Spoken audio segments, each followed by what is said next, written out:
fail. Your gift to AFA Action allows us to stay vigilant against their onslaught.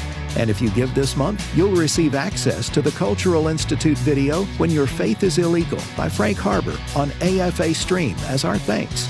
You can make your gift today at afaaction.net. Jenna Ellis in the morning on American Family Radio. I love talking about the things of God because of truth and the biblical worldview. The U.S. Constitution obligates our government to preserve and protect the rights that our founders recognize come from God, our Creator, not our government. I believe that Scripture in the Bible is very clear that God is the one that raised up each of you, and God has allowed us to be brought here to this specific moment in time. This is Jenna Ellis in the morning. Good morning. It is Monday, November 24th, and at the end of the week and over the weekend, a few things happened that were not on my 2025 bingo card, including a very cordial meeting between Donald Trump and Zoran Mamdani, the mayor-elect of New York City, at the White House. And President Trump appeared to actually like the guy who seems likable, of course, which is the social media era.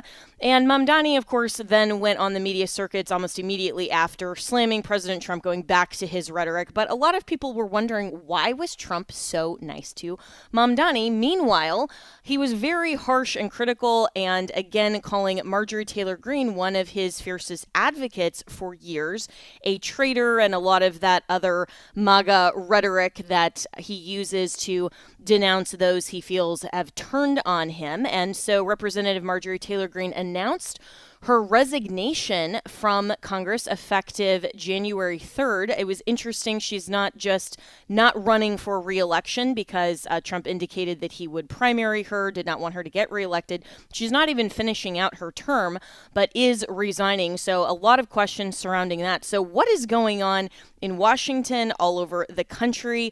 Where is common sense? Well, our next guest may be able to answer just that question. His brand new book is titled A Revolution of Common Sense: How Donald Trump Stormed Washington and Fought for Western Civilization. The author is Scott Jennings, who you probably know has brought common sense to the land of insanity, which is CNN. So, Scott Jennings, thanks so much for joining this morning. I'm a big fan of every time you just absolutely very calmly blast these leftist crazy thinkers with a dose of common sense. So good morning.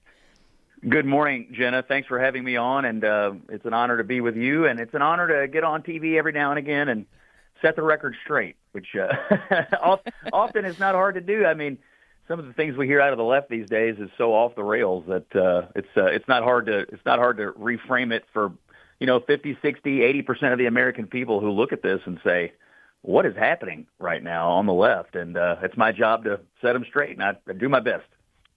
Well, maybe you can help us set straight what's going on the right, because I think that there is a lot of confusion right now over where the MAGA movement is going the next 3 years of Trump, following a really pathetic, frankly, Congress that isn't doing much to codify Trump's executive orders. I think your book lays out very well how Trump's second term, he is doing a lot more, but he has a Congress that isn't working with him almost as much as the first term when we had Speaker Paul Ryan. So, what's going on the right? Well, look, I think that the president had, and I wrote the book, and thanks for bringing it up. I wrote the book because I think the president's first 120 days, and really, expanding that out now to 10 months, it's been the most active presidency since FDR. When you look at the pantheon of executive orders, the amount of work he's done on the foreign stage, which is continuing this week, obviously. You look across the board, it has been an extraordinarily active presidency. And, a lot of it was built around the concept that we were living through a period of uncommon nonsense on the left. And so one of his first jobs was to show up and kind of right the ship on a bunch of issues. Some were policy, like immigration. Some were cultural, like the transgender nonsense, like DEI. And so the book is kind of about how Trump built his whole political movement and political branding around this idea of a revolution of common sense, which is a phrase he used in the inaugural back in January. As it relates to the Congress, I think that they did the president a service by getting his domestic policy agenda passed on the 4th of July. That's what he wanted, and he got largely everything he ran on from a domestic perspective in that one bill. Beyond that, they've got more work to do, and of course, they've got another year before the midterm elections come up, but they've got more work to do, and they need to work on it together. Some of it is fiscal in nature. There may be more tax relief to come. There may be more energy work to come, but they really do need to follow the president's lead, because you asked me where the MAGA movement is or where the Republican Party is. I'll tell you where it is, firmly behind Donald Trump. The idea of him being a lame duck, I think, is sort of a fantasy conjured up by the left. Yeah, and I think that we're seeing that in real time with the resignation of Marjorie Taylor Greene. There's a lot of theories, of course, that are going around political circles that she's going to rise up, like a Jedi, even more popular than we can imagine kind of thing, which I'm not sure that that's quite exactly what's going to happen. Maybe she'll live to fight another day. I think she was wise to not go against Trump in a hotly contested primary. But I think it does show that his political influence is still very solid. But your book, Scott Jennings, and the title is A Revolution of Common Sense, which I think we need in this country, suggests that Washington has been operating under elite dogmas and bureaucratic bloat. And this is exactly the type of swamp that we all were for on the right. We all were for Trump draining.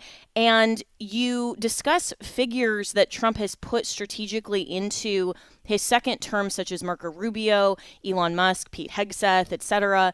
And how do you frame this in the book of the contrast between Trump 2.0 and his first term? Yeah, great question. I think it's one of the biggest differences between this term and the first time is the staff, the personnel, the cabinet. I think the first time, frankly, the president didn't expect to win. And so he sort of takes office unexpectedly and inherits a Republican infrastructure, which, had good people in it, but they weren't a match for his leadership style. And this time around, they expected to win. They knew the issues they wanted to tackle, and they knew the team they wanted to put in place. Of course, the White House Chief of Staff, Susie Wiles, sits at the top of it. But they picked cabinet officers and other people who really match what the president's style is. I hung around the Oval Office and traveled with the president some, and I watched what a hands-on manager he is, and I watched just how involved in the details of governing he really is. In fact, in one of my earliest meetings with the president, I was sitting in the Oval watching him with the cabinet, and I remember thinking, I have no idea who was in charge of this country the last 4 years, but I sure as heck know who's in charge of it right now, and it's Donald Trump. And whether you love it or hate it, we elect a president to manage the country, to run the government, and that is exactly what he is doing. And so I think a big change is the personnel. I think Rubio and Scott Bessent have been all-stars in the cabinet. I interviewed them both. I think the impulse to bring in Elon Musk and try to cut some bloat out of the government was a good impulse. I think we could discuss probably for quite some time, how it worked out and whether and how it should continue. But the impulse to rein in the bureaucracy and rein in the nuts spending is a good one that most Americans support. And the book is titled A Revolution of Common Sense, How Donald Trump Stormed Washington and Fought for Western Civilization, by my special guest this morning, Scott Jennings, who we're all big fans of when he goes on CNN into the lion's den and, takes down the lack of common sense on the left. And so that's the kind of tension that you're describing is what I observed in Trump's first term when I worked for him, and how what you're describing, Scott, is absolutely what I experienced, a very hands-on approach. He's not a top-down sort of manager that has, this massive organization list. He's very hands-on with everybody and he knows more about everything than everybody does about their own job sitting in the room, which is incredible. But that doesn't seem to correlate with the rest of Republicans. And so there is this kind of tension, I think, between the people who really love Trump and want to see him win and get things done for America, and kind of this old guard. But then you have this younger generation that is rising up that really isn't, in my opinion, devoted to conservative principles. And you're seeing that difficulty, I think, play out with a kind of populist president. So as we're seeing this era maybe of common sense, where do we go in the next 3 years to make sure that it continues in a post-Trump MAGA? Well, you raise good questions, and obviously he's not running again, and the party will be helmed by somebody else, most likely J.D. Vance. And every presidential candidate remakes the party in their own style and in their own image. Donald Trump certainly did. I asked him once, who's best equipped to hold the coalition together, and he answered me for about 5 minutes, but I don't think he said a single name. I think he knows he's a singular figure, and you couldn't replicate Donald Trump. But what must be carried forward is this idea that we need more energy around fighting for our ideas. And I think that's one of the reasons Republicans turned to Trump in the first place, is that they just didn't think we were fighting hard enough, whether it was against the media or against the Democrats. When you're a Republican president, you face several people trying to overwhelm you. You have a hostile press trying to destroy you. You have a hostile Democrats trying to destroy you. You have a hostile federal bureaucracy trying to destroy you. And honestly, now Trump has a hostile federal judiciary trying to stop him at every turn. And one of the strategic things he did at the beginning of his term was to say, I'm not going to let them overwhelm me. I'm going to overwhelm them.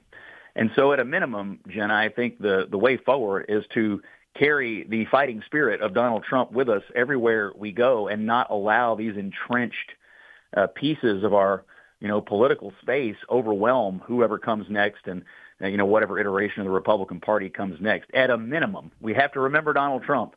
Don't let them overwhelm you. You have to overwhelm them. And I think that's really one of the hallmarks of his first year in this Trump 2.0. And I chronicle a lot of that in the first 120 days of the second term.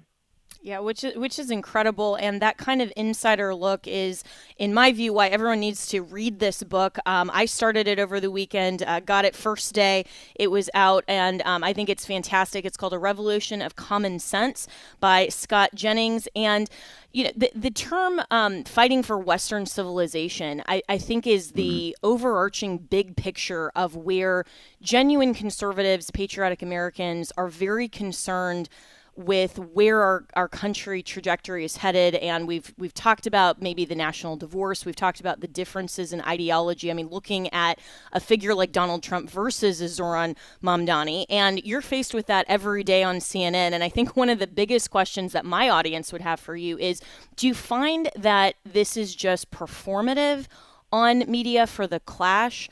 Or do you think that these people who you debate every day on CNN are actually really vested into that worldview that common sense would say will destroy the country? I mean, socialism has never worked, and yet they're lauding Mamdani as some kind of hero that is so fundamentally against the principles for Western civilization to survive. Well, you raise an interesting question about do they really believe it? And I do think the energy on the left, you can see it in their candidates, you can see it in who they're excited about. The energy on the left is behind these charismatic socialists. I mean, that's what we're facing. It's conservatism versus charismatic socialism. That's what Mamdani represents. He's the most popular Democrat in the country right now. Look at the polling. They love this guy. And AOC probably has the most momentum of any member of Congress on the Democratic side. And, Chuck Schumer's days are over. She's already told him it's time to pack up and leave. The old guard is on the way out. And, Bernie Sanders is kind of the godfather of this. AOC is sort of the inheritor of it. And they're out recruiting these charismatic socialists all over the country. There's a special election going on in Tennessee this week. And they've got a candidate down there named Aspen Ben, who's one of these charismatic socialists. They don't really know anything other than the American founding was rotten and we got to rip it out root and branch. I mean, that is sort of the driving influence of it. And the reason it's about all of Western civilization is they divide the world up into two groups, oppressed and oppressors. And they're here to punish the oppressors. And if you can't figure out which you are, let me clarify it for you. You're an oppressor. And so they're out here trying to, I think, fundamentally destabilize and destroy what we've relied upon as a value system for thousands of years, and certainly the underpinnings of the American system, which has served us well for 250 years. And I don't anticipate that energy slowing down. That's where they are. They are on the charismatic socialist left. And sadly, Jenna, you know this, I think they're convincing a lot of younger voters that they're right and capitalism is wrong and that the American system is wrong. And that's where we have to meet them on the battlefield and not lose this debate. Otherwise, we'll lose the country. Absolutely. And I love that term charismatic socialist because you're absolutely right that that sort of encapsulates this energy and the social media phenomenon that has become the AOC, the Zoran Mondanis. And if we're asking the question, where are charismatic conservatives? Well, that would be Donald Trump and it would have been Charlie Kirk. And the left has literally attempted or unfortunately, in Charlie's case, have succeeded in assassinating and attempting to assassinate both of them. I mean, that's the direction that we're headed in this country, that if you are a charismatic conservative, the left literally wants to take you out. And that is not a principle of Western civilization. The values of debate and more speech is better, and we have to come together and debate these ideas. And so it just breeds this contrast that I think we're seeing even more than the Trump versus Kamala. So do you think, Scott Jennings, as Trump is going to enter his kind of emeritus view, and I think he's still going to be very largely involved in politics, and then, of course, we've lost the voice that is Charlie Kirk, do you see someone like a J.D. Vance or a Marco Rubio who are kind of topping the charts right now, maybe a Ron DeSantis who has kind of risen back into a media sphere after a pretty terrible primary? Do you see conservatives having that same charisma in a way that's principled to capture the imagination and the votes of the younger generation? Well, look, I think the people that reach, the candidates that reach these young people are going to be ones that show them a future, that show them a path forward to have the kind of life and opportunity that they think they ought to have. And, I do think it's true that, there's sort of a generation here of young people who feel a little lost. I think they feel a little empty, truthfully. I think the social media generation has left them feeling that way.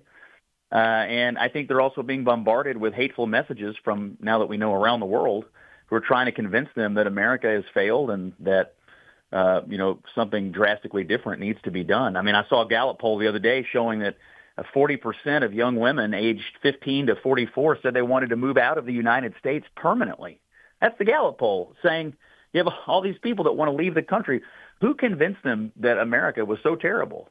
And so I actually think the next iteration of Republicans needs to show them a future. But more than that, we need to show them and remind everybody that, once again, this is the greatest country on earth.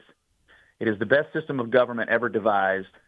And that this idea that you live in a failed place that's, some sort of terrible hellhole is absolutely not true. That's what you're being fed by the left, but it's absolutely not true. And we have to rekindle the idea that, no, you were born in a magical place, and we need to make it work for you. I think that's kind of the macro next big message. And, hopefully the Republican Party can win that debate with the left.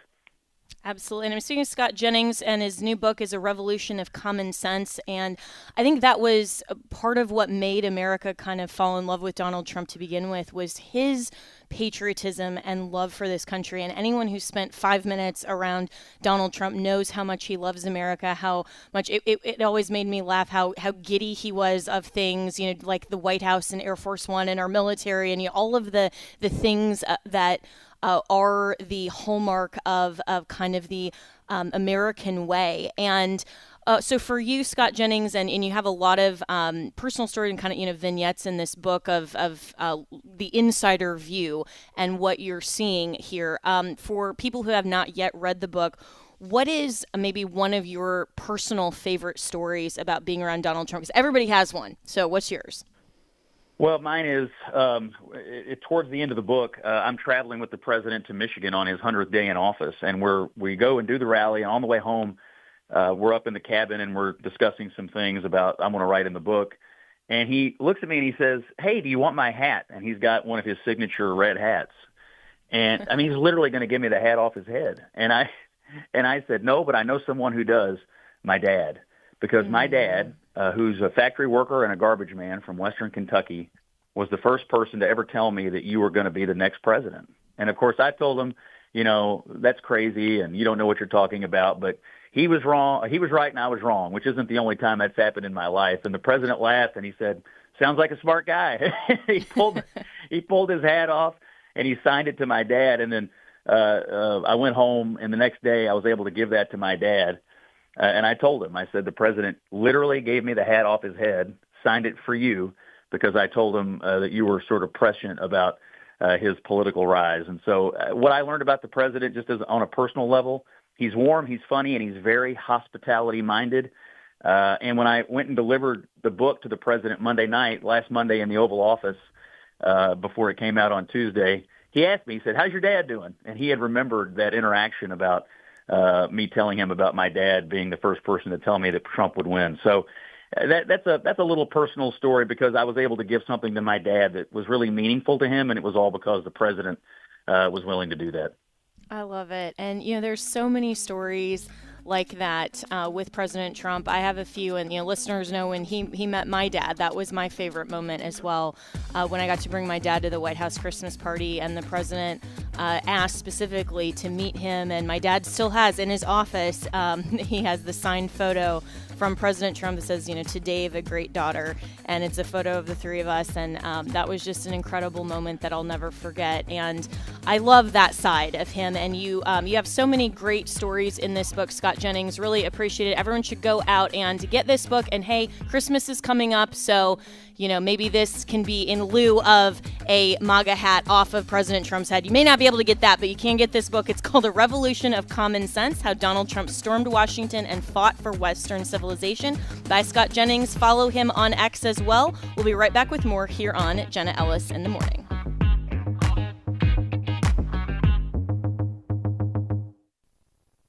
The radical left will stop at nothing to find a way to end life in the womb. They're now using the mail to ship abortion pills straight into homes across America, even in states where abortion is illegal. It's not health care, and it must be stopped. You can take action today.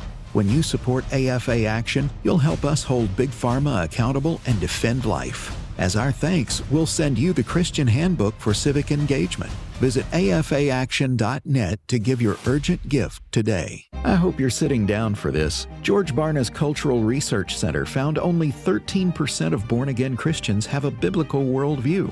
That means there's a huge lack of biblical life essentials in our country. AFA is committed to helping churches ignite a hunger for God. You can be part of that with your gift today, and we'll send you Dr. Alex McFarland's DVD, Do Christians Have Permission to Edit Scripture? Visit afa.net/biblical. afa.net/biblical. Hi, I'm Doug Chamberlain, host of Family Health Checkup.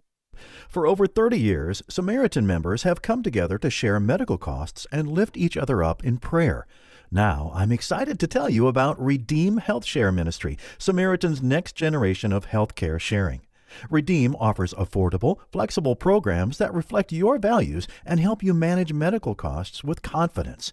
Each month, members contribute a share amount to help pay each other's medical bills, and you choose the providers and treatments that are right for your family. It's not insurance, it's a community of believers supporting one another through life's health challenges. So, whether it's a routine visit or a sudden emergency, there's a caring Christian community walking with you every step of the way.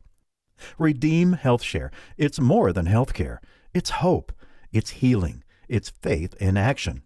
Call 1-844-REDEEM-0 today. Join the movement. Share joyfully. Live redeemed. Hello, Americans. I'm Todd Starnes. Stand by for news and commentary next. The birthplace of the free speech movement is now facing a federal investigation for silencing free speech. The Justice Department launching a formal probe into actions of the University of California at Berkeley. A violent mob of leftists attacked conservative students attending a TPUSA event. The Justice Department says they're looking into violations of the First and 14th Amendments. They're also investigating possible civil rights violations. Assistant Attorney General Harmeet Dillon points out the university manages to host events for liberal speakers and groups all the time without any violence or intimidation, but that is not the case when it comes to conservatives. UC Berkeley says they condemn the violence and the threats, but what are they doing to stop the violence? That is the question. Well, I spoke to the Turning Point USA chapter president on my show the other day. He says no matter what, conservatives are more determined than ever to stand their ground. You can watch that interview at toddstarnes.com. Welcome back to Jenna Ellis in the Morning on American Family Radio. Welcome back, and we are still talking about A Revolution of Common Sense, which is the title of Scott Jennings' new book that you absolutely need to get, and we appreciate him coming on the program, but really it is the fight for Western civilization. And that is the broader context of the debate that is going on right now. And it was a little surprising to me, frankly, to see how nice of a meeting Trump had with Mamdani and didn't treat him like he does some of the adversaries that he welcomes to the Oval Office. I thought a meeting was definitely strategic, but how will that ultimately, that relationship work? I think that Trump made it very clear to Mamdani, even in the press questions, obviously their meeting was closed press, that he's going to be keeping an eye on that, and he's going to be seeing what is going on in New York City, of course. That's where he's from. I know that even though he's now been in Florida for the last few years, he still has a great love and affection for New York City. And so especially someone like him, but even the rest of the country, doesn't want to see New York City go socialist. And the fact that we're even having this conversation and asking the question whether or not Western civilizational values will persist is really shocking in 2025. Shouldn't we be past that? Shouldn't we, with the rise of the Trump era and all of the wins that the right has seen against the left for, frankly, common sense, shouldn't we be a little bit past that? Well, let's welcome in our next guest to answer that question, Ryan Helfenbein, who is the executive director of the Standing for Freedom Center. He's also the vice president of communications at Liberty University, and most importantly, a deeply Christian conservative. So, Ryan, where do you think we are at in this moment right now with the broader question of Western civilization and our values, especially as it relates to the younger generation that grew up in sort of this populist Trump era that is now going to be faced with the question that if they're not following Trump, because he's not going to be on the ticket in 2028, are they going to follow the values of conservatism or maybe go a different way? That is a very precise question. It's the question we all need to be asking. I do not believe that 2028 will be a conventional election. I don't think it'll be anything like what we've seen before. You know, a lot of times people think of 1988, Ronald Reagan's successful presidency, and then, of course, George H.W. Bush coming on the heels of that. And it was almost like, you know, when he became president, it was a third term. J.D. Vance, if he is the front runner, if he plans to be the one who takes up the mantle from Donald Trump, he's going to have to fight tooth and nail in order to not only win the nomination, but also tooth and nail in order to be the next president of the United States. And I think largely, if you look at polling numbers, Jenna, 62% of people under the age of 30 are favorable towards ideas of socialism. Now, it's not socialism proper, like the idea of, you know, the ideology, the philosophy, you know, Frederick Engels, Karl Marx. It's not that kind of socialism. It's more like the kind of democratic socialism that Mamdani espouses. It's basically a solutions-based, material-based. We want benefits. We want the government to provide for them. There's no problem too big that government can't solve. There's no concern too small that government can't care about. That's where a lot of these young people are. They want free health care. They want free pharmaceuticals. They want free tuition. All of those things. Yes, that's a socialistic belief that undergirds that, but they don't see it that way. I think it was the exit polling data in New York City. 1 out of 4 voters that voted for Mamdani considered themselves socialists. The vast majority, it was just grievance-based. They were tired of what they were seeing. They wanted something new. Cuomo wasn't delivering. He was an uninspiring candidate. He was also failed morally as a politician. And so, of course, Mamdani was the charismatic young guy, 33 years old, had all the energy. They went with him. So 2028, the picture could look very, very different. And I think part of that meeting with Trump and Mamdani had to do with the relaxed polling numbers that we're seeing right now for Trump. And we're also seeing that young people are not getting any kind of relief from high inflation. And that is a big, big concern. These are material concerns, material grievances. This was brought about by the Biden economy. It was brought about by COVID lockdowns. We printed $8 trillion. And that is why I think that young people right now are stressed. They're anxious about their economic future, the forecasting, what their job prospects are going to look like, what this economy will look like moving forward. Will it be a place where they can have a piece of the American dream? Yeah, and they don't appreciate enough, I think, Reagan's comment that the scariest words in the English language are "I'm from the government and I'm here to help," and they are seeing government as the answer to the problems instead of the creator and manufacturer of the problems, and that more liberty and freedom and less government and more limited government is actually the solution. And so it's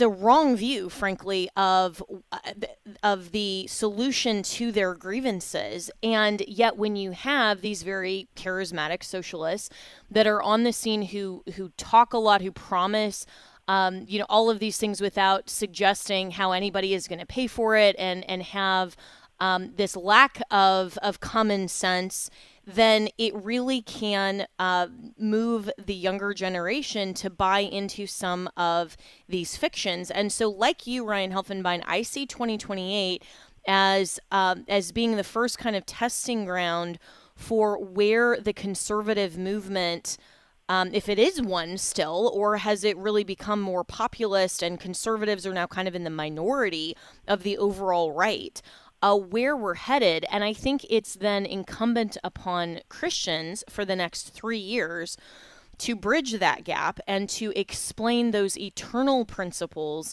and why America that is built upon a founding of the Judeo-Christian worldview must persist, and we shouldn't go to these other solutions like big government. And the church needs to be part of that. And so where do you see I think the strongest battle lines then for Christians over the next 3 years when we're talking about policy and politics?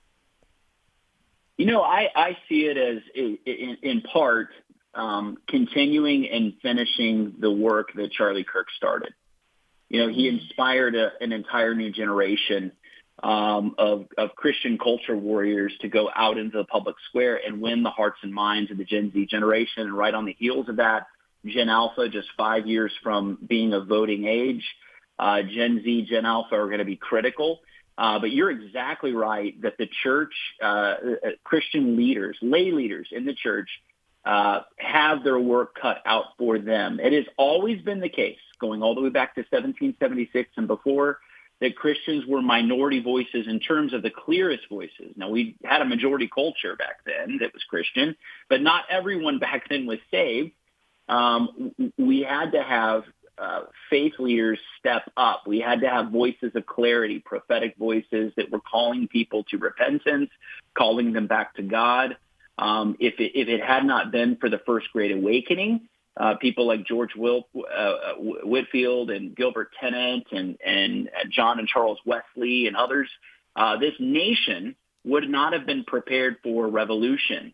And one of the things that I just recently heard this debate between Orrin McIntyre and Joel Berry and even Tim Pool. Tim Pool was not aware that in the early part of the 1700s, it was Christian nations fighting Christian nations over some of the most narrow definitions, things today that the founding fathers would be rolling over their grave if they knew about. You had America, for all practical intents and purposes, the colonies, which were started by England, these were Christian people, and they were fighting Christian people. They were fighting a Christian crown, a Christian king. And it was no taxation without representation. We were fighting over taxes and the cost of stamps and the cost of tea and all kinds of small things, ancillary things that today most people would shrug their shoulders at. They would just say, whatever, not a big deal. And that's what gave us the birth of a new nation, but it was Christians who cared. In this current iteration where we find ourselves, we are an increasingly post-Christian society. the trends just stopped in the last, say, 18 months and have kind of reversed course. They haven't made a big impact in the other direction, but there is hope. We're seeing that baptisms, church attendance, Bible reading, Christian app downloads, all of those things are up. There are trends going the other direction. People are looking to faith, and many of them for the first time. 34% of Gen Z have not attended church anywhere, not even one time in their lifetime. So let's give this time to see a difference. But we do have to continue the work that Charlie started, and not just Charlie. Frank Turek, there are many others that are going out there, bold culture warriors, going to college campuses, speaking the truth in love, trying to win the next generation to Jesus Christ. We have to see more of that and the reversal of the great Christian decline in America. And I think that will give us hope even in 2028. But it's not just about winning the next election. You know that better than anyone. It is really about winning hearts and minds. If we can win the generation, we can win the nation. It's not just about the votes. Well said. And we're going to take a break here, Ryan Helfenbein, but you're going to stay on the line and join me in the next segment. Really appreciate it, because so much more to talk about with this. And you're absolutely right that this is about preserving liberty and the eternal principles to the next generation and the next generation and the next generation. It's not just about, Republicans winning the majority. That's ultimately not what we should be fighting for in the long term, is just party politics over the opposition. It's really for the moral framework of society. It's for what our law and our nation is built upon. It's fighting for a legitimate government that will preserve and protect the rights that come from our Creator, so that we have a legitimate government, not an overreaching government, and not a government that we think should be solving the problems instead of providing the framework and the liberty so that we can go out and have a prosperous future. So we'll be right back with more to discuss. Today's issues. At the bottom of the hour, Jenna Ellis will be with us, host of the Jenna Ellis in the Morning program. And then Dr. Alex McFarland, co-host of Exploring the Word, will be with us at 10:45. So I'm just saying, if Tim and Ed don't cut it, that we've invited guests on this hour so that you can listen to them. That's right. Today's issues, weekday mornings at 11 Eastern, 10 Central on American Family Radio. Let's think about what God has done. I would wager that his top news story is still that the free salvation through the blood of Jesus Christ is available to all. I wager that will be the top news story until that salvation is no longer available. You will have made your decision for eternity. He doesn't ask us to do anything he won't, and then he does above what we can possibly do. Hear Todd Herman on A Disciple's View, weekdays 12 p.m. Central on AFR. The following is not an actor, but a real-life story from Trinity Debt Management. Every day I speak with people who are worried and are feeling a lot of pressure because of credit card debt.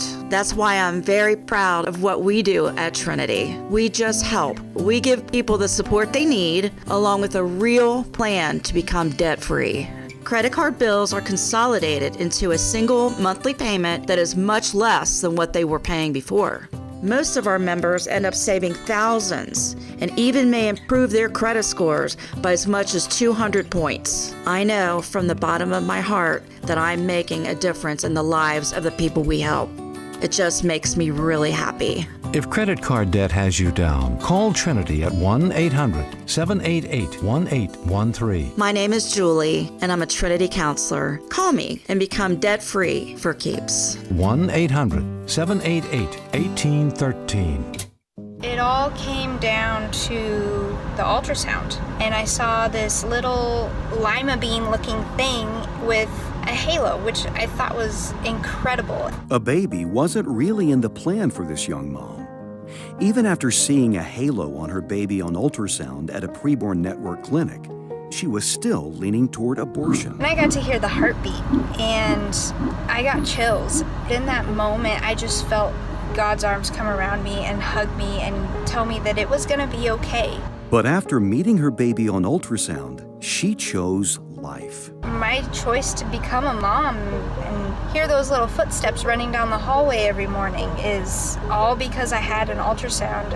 It saved my life and hers. To find out more about Preborn's life-saving work, visit preborn.com/AFR. That's preborn.com/AFR. Your love can save a life. Welcome back to Jenna Ellis in the Morning on American Family Radio. Welcome back, and I am still here with my special guest, Ryan Helfenbein, who is the Executive Director of the Standing for Freedom Center at Liberty University and also the Vice President of Communications there. And Ryan, I think you know better than anyone else where the fault lines are right now, especially for the young generation, as you're seeing probably the best crop of Christian conservatives. The young people that go to Liberty University are very faith-centric, want to make a difference for the Lord in their respective vocations, their passions, and not, of course, just politics, but across the spectrum of vocations and family and church ministry. And I think it's a really good indication of the questions that they're asking and where they see the future of the nation. And so as you are interacting with a lot of these students, you just recently had a conference for the Standing for Freedom Center. What do you think is the number one concern of faith-based, specifically young people, for the future of the country, and how do they respond to it? You know, it's interesting. I think a common theme that I'm seeing, so we have a Freedom Center Society, which is a chapter for our students at Liberty. They go to the March for Life. We do a Leadership in Action Summit in Washington, D.C. every spring. We have regular meetings that we host. You know, one of the things that we see is that a lot of young people are concerned about the future of our nation, and is it going to be Christian? And, is it going to hold to the traditions when it comes to not only our values, but the rule of law, our constitutional order, liberty, those types of things. Are those going to hold? And I think a lot of young people are recognizing, especially Christian young people, they've been raised in Christian homes, they've gone to Christian schools, or they've been homeschooled. Many of them are very well educated. I mean, they just blow your mind just how perceptive, many of them having just profound observations. But the Constitution itself is a document that cannot be preserved without a willing people. And so the Constitution is not what is safeguarding our liberties. It's actually people of will, people of goodwill. And if you don't have enough Christians in our country supporting our constitutional order of things, you'll lose it. I mean, that's just natural. I think a lot of them understand that. I think a lot of them too know that we could be hoodwinked by politicians who pretend to have our best interests at heart or in mind, but they themselves don't know because they don't know the truth. We look at places where mass immigration has changed areas of this country where they're unrecognizable. Young people who are not ethnocentric by any stretch, they're not xenophobic by any stretch, but they are concerned if you introduce people with an entirely different worldview and ideology who have no interest in naturalization, no interest in assimilation into America, our constitutional order, our way of life. No doubt that is considered an invasion, and it will balkanize our country. And that's young people are coming up with these very perceptive questions about that. If Muslims are able to set up an epic city in Texas, for example, what would that look like in the future? Will we become more like the UK? And these are the kinds of things that they bring to our attention, bring to my attention. And I think, it's interesting. Once you set up parallel institutions that run sideways or alongside, once you are able to get a foothold and set up Sharia courts, I think there's over 100 of them in the UK, hey, that's problematic, right? It is unconstitutional, but if there are not enough willing people, to prosecute that or to go after that. Like in the case of satanic shrines in the Iowa State Capitol. If there's not enough people that will go after that and just allow things to happen, over time it sets a new legal precedent. And before you know it, our country is ruined. So, young people, especially Christians, they have faith in the Lord Jesus Christ. They trust in the Lord. But they're also not naive to the realities of what's going on. And they recognize that there is a real civilizational fight on their hands. If their parents and grandparents won't do it, it's going to be left to them to try to do it and clean it up. And so I think these are interesting times that we live in, Jenna. I really do. I do not bemoan the fact or begrudge the fact that we live in these times. We were made for this moment. I think there's hope, a lot of hope, but there's going to be a real fight for the future of this civilization in America and for the West, and we've got to be prepared to roll up our sleeves and to lean into it. Absolutely. This is the core of the fight that is not only worth fighting, but is necessary for Christians and conservatives to fight. And I'm speaking with Ryan Helfenbein, and you can follow him at @rhelfenbein on X, but also follow the Standing for Freedom Center at Freedom Center LU on X, on social media platforms. And Ryan, you also host kind of these smaller, shorter clips called Here's the Point. And speaking of fighting for Western civilization and kind of this future, you posted a really good video a few days ago talking about third wayism, and you say it pretends to be balanced, but it splits God's law from his gospel and sneaks progressive ideas into the church. It's old heresy and new packaging. And this is, I think, very perceptive, because if we are going to fight for Western civilization and the principles of conservatism, we first have to know the truth of the gospel of Christ and the law of God and the eternal principles of morality. So explain quickly what third wayism is and why the church needs to have a moment of clarity here so that we can ensure that we are vesting the next generation with the principles like Charlie did to go and then, fight the bad ideas on campuses with the truth. Amen. Well, a few years ago, probably about 30 years ago, we entered into a new era. It was back in the 1990s, where we went from what Aaron Renn calls the positive world of Christianity in the United States to the neutral world. Christianity used to have, a high place in American society.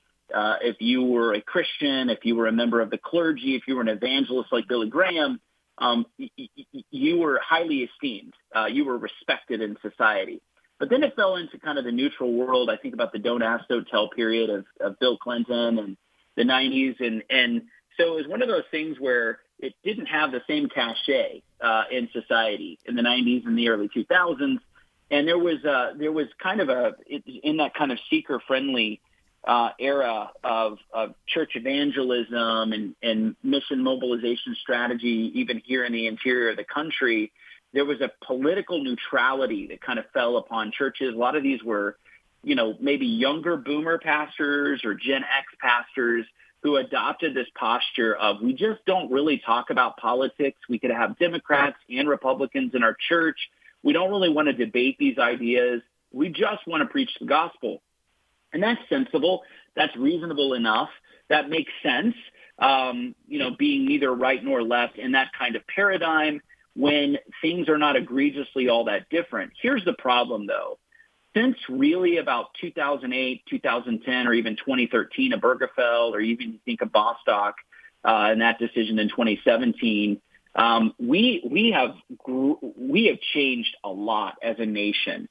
And when you think about the platform of right versus left, it is no longer about two sides that are similar, and they might want to argue. One is more pro-labor, one is more pro-business, one is for a higher marginal tax rate, one's for a lower marginal tax rate.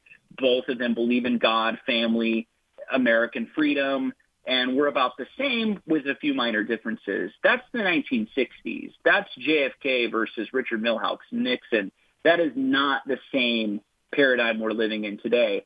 And so many pastors adopted this posture of neutrality, and it was really not to appear controversial, and it was more about, let me try to win a bunch of people in my community. The problem with that, though, is that what are the questions on the ballot? It's baby murder, right? It's transing our youth. It's sexual indoctrination. It's socialism, which is government theft. It's stealing the fruit of someone's labor and giving it to someone else.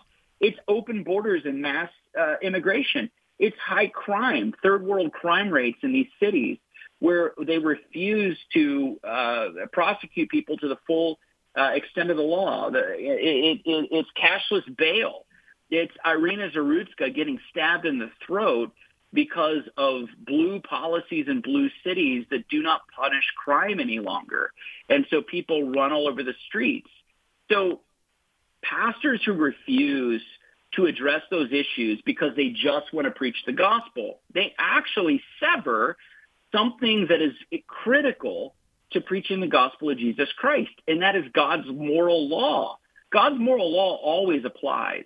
In Matthew chapter 5, Jesus said, I did not come to abolish the law or the prophets, but to fulfill all. The 10 Commandments are still relevant. God bless the Christian lawmakers in this country who have good enough sense, even better sense than some of these woke pastors, to actually want to put the 10 Commandments on display in public schools and in municipal buildings, at state capitals, and passing those laws, because what it reveals to us, especially the second table of the law, don't murder, don't covet, don't steal, don't bear false witness, right?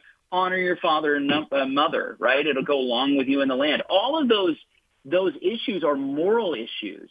That doesn't tell people how they should worship, but it certainly tells them how they should behave in moral society. You don't have to be a Christian to acknowledge the benefit of the 10 Commandments. And so when pastors refuse to discuss God's moral law, they don't then explain the full extent of what the gospel is saving you from. We are all sinners. We have sinned and fallen short of the glory of God. How have we sinned? We have broken God's law, and we need a Savior. Jesus fulfilled God's law perfectly. So we are saved by works. We are saved by the works of the Lord Jesus Christ. We are saved by righteous obedience to the law. Jesus' righteous obedience to the law. He perfected the work of God. He purchased forgiveness through his sacrifice. We are forgiven freely because of what Christ has done. And so a lot of these third way pastors are trying to smuggle progressivism and make it possible for some people in the pew to never be confronted, to remain comfortable, and to live however they want to live, as long as they just trust Jesus.